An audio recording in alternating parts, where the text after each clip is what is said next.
sign that a dog's going to bite would be, did their mouth just close? What are their eyes looking at or targeting? And is their body frozen? And then also, what is the trigger that's happening in the situation? And generally, dogs bite because of trigger stacking. It's not usually one thing at a time. It's usually a series of triggers that are stacked until finally the dog is so stressed, they burst. So the idea is to, if you do put a stressor on a dog, to put a stressor on them, relieve it a little bit. Put a stressor on, relieve it. And that means giving space. Space is everything in dogs.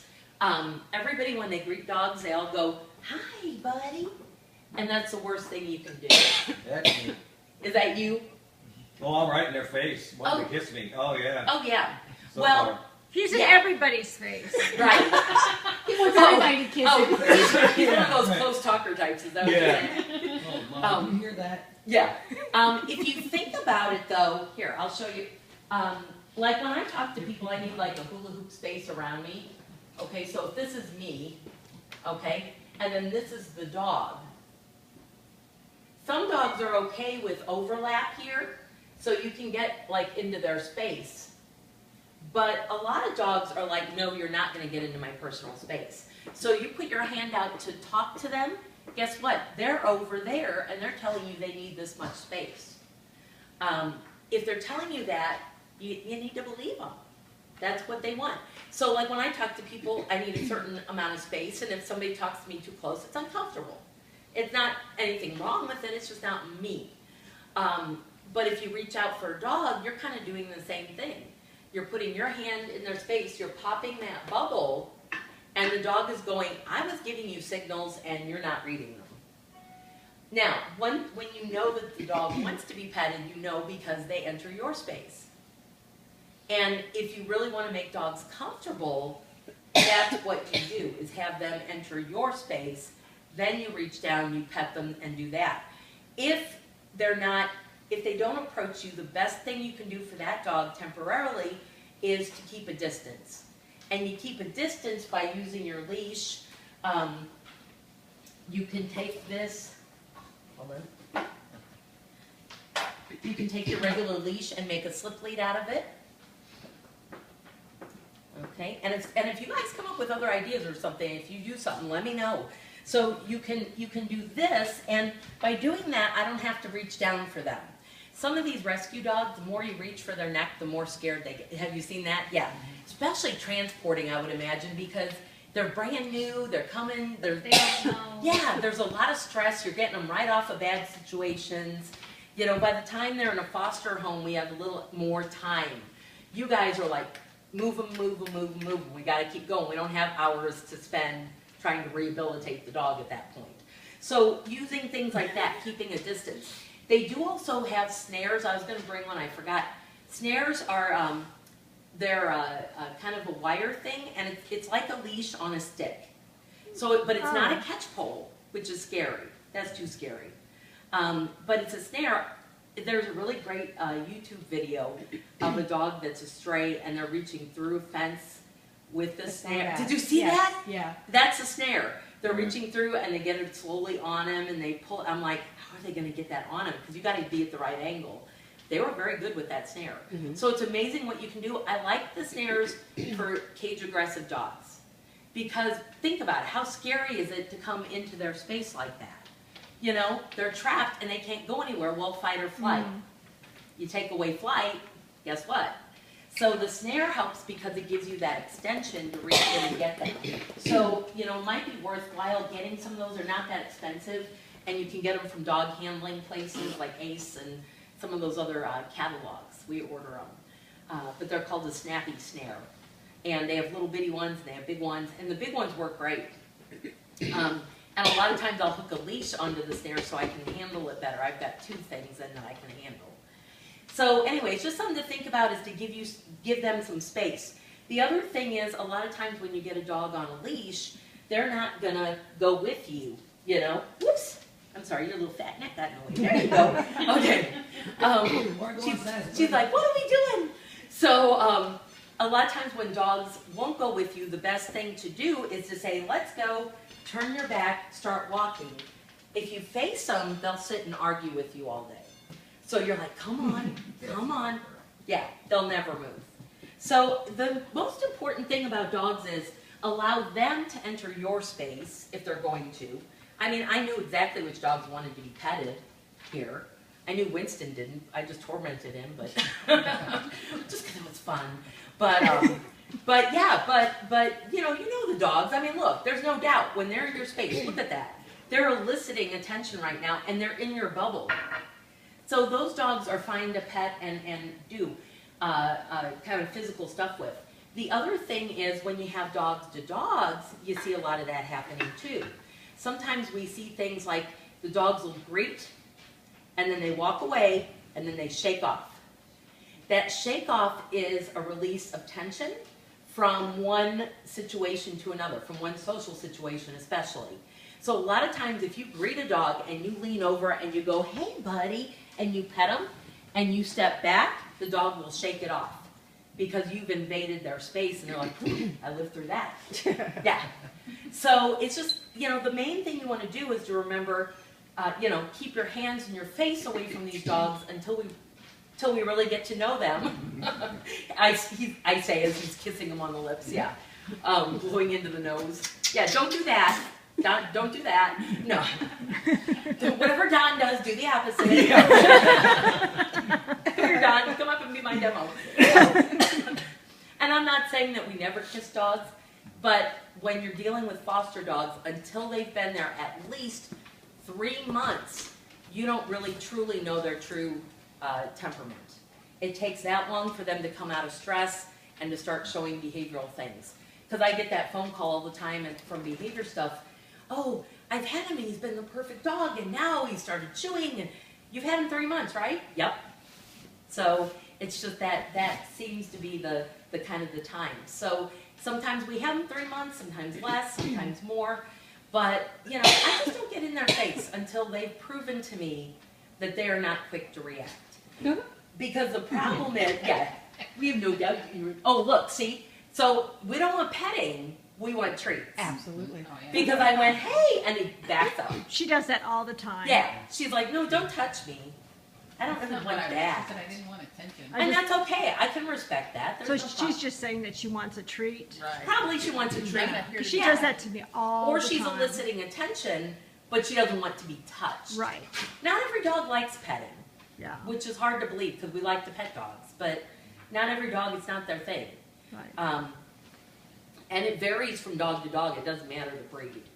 But the thing is that we're dealing with, like I said, dogs that come from bad experiences, and they may not have been touched in a positive way for either a long time or ever. So I think it's really important to give them that chance to approach you and kind of build their trust. When you're introducing new dogs into your home, the first thing I do when I let new dogs greet is I only let them greet for 3 seconds and then they move on. Past 3 seconds, you get, who are you, who are you?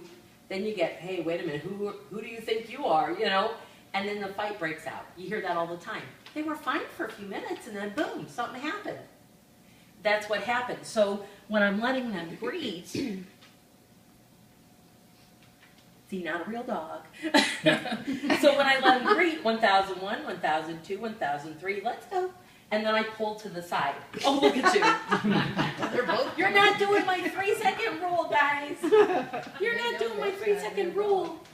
Eye contact means a lot, too, to most dogs. See, they come in closer when the butt's presented. Watch what happens when the face.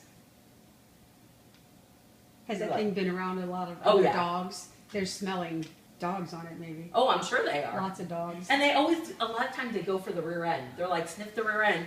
And then when you turn it, I had a puppy yesterday, but when I turn it, he'd jump back and go, no, no. And then when I turn it like this, he'd come in and sniff. You felt safer with the butt? Yeah, yeah. So even though it's not real, they pick up on, they still know the body language. And he is staring. I mean, that's a hard eye. Brrr, brrr, Molly. brrr. Your little tail. Yeah, tails keep going faster and faster. My Abby would be in the other room. She'd Yeah. be terrified of it. Oh, yeah. Oh, yeah, she really would. Oh, yeah. A lot of dogs are. Then, so Always anyway, infatuated. I think she's in love. she's like, I'm in Yeah. love with you. You're the best one I ever saw. You're so docile. You're so docile. I love you. But anyway, so, letting that first introduction is so important because, you bring a new dog into a pack of dogs and they all have to run over and sniff it. Now the new dog is kind of overwhelmed. So a lot of times it helps to take them out for like a walk, bring out one dog, sniff for 3 seconds, move them on.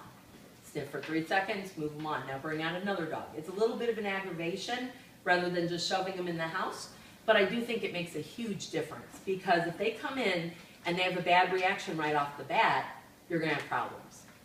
That doesn't mean that they might not have problems down the road, but you're gonna see less of them just as an immediate reaction. Okay, so what's after the first 3 seconds? You pull down into the side to separate them from other dogs. So I say, let's go.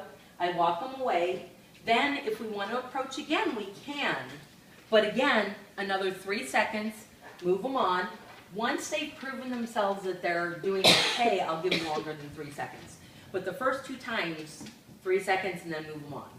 And then when you get back, what you find then is you get the circle. You get the little butt circles.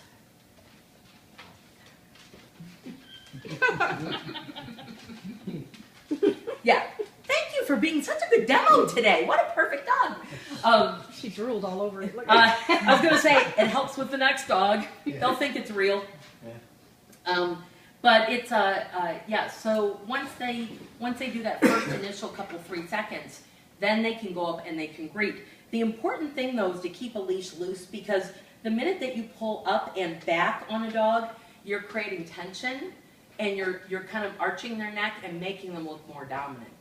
And so, So you cute. like him. That's Yeah. so cute, like, hey. I know. Woo, woo. So anyway, are you gonna mount him? So anyway, that first 3 seconds and then letting him I know breathe, what but to get mommy keeping, for Christmas. yeah, exactly. Keeping the leash loose is so important because pulling up tight, you can make a dog aggressive. It's also restraint. They're worse behind fences, they're worse in cages, they're worse on tight leashes because they don't feel like they have any room to go anywhere. So the best way to work them is to keep this loose and then pull down into the side if you're going to separate them. And like here, because of the way she is, I would pull this way to separate them. Pulling up and back is the worst thing. You're better off to do that little fast snap to get their attention if you're going to do anything. Yeah. You're We funny. like You're the little guidance. We had 2 females and a male, Mm-hmm. and now we have 1 female and 1 male. Mm-hmm. Our male is very attached to him. Okay. Very. Lays by the garage door, was in the garage, he goes to the bathroom, he lays outside the bathroom door. I Mhm. mean, he's very attached to him.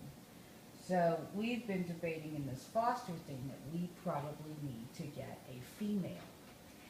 Because number one, that's what we had. Right. We're afraid of Fred's dominance Right. with him, that if we add a male to that, Right. that it could be worse. But we don't know that, when we saw Samson running, that's what Fred likes. Fred wants him and Ethel played all Right. the time. Lucy's not like that. Right. And she doesn't play, and that's one thing Fred hasn't done much of because him Right. and Ethel ran. We had the Bassett 500 all the time. And Yes. so Well- we think that that's what we need to do, but, because we know our dog and we're just afraid of it, but we don't know that that's really right, Right. Like, I can think that be overcome? Can we get another male that he doesn't feel is in his space or taking his dad away or, Yeah, I think it has more to do with temperament than it does male or female, unless you have a bunch of unneutered males.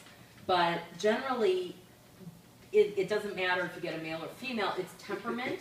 And when you say dominance, it may not be dominance, it's a little bit of possessiveness. He might also be a little insecure beneath some of this. Not every dog that fights for what they want is necessarily a dominant dog. A couple things that you can start now is controlling, like you're petting your girl and he comes over to shove his way in. you give him a little nose push. No, so-and-so's turn. Hey, don't get snotty. Don't touch my nose. You came in my bubble.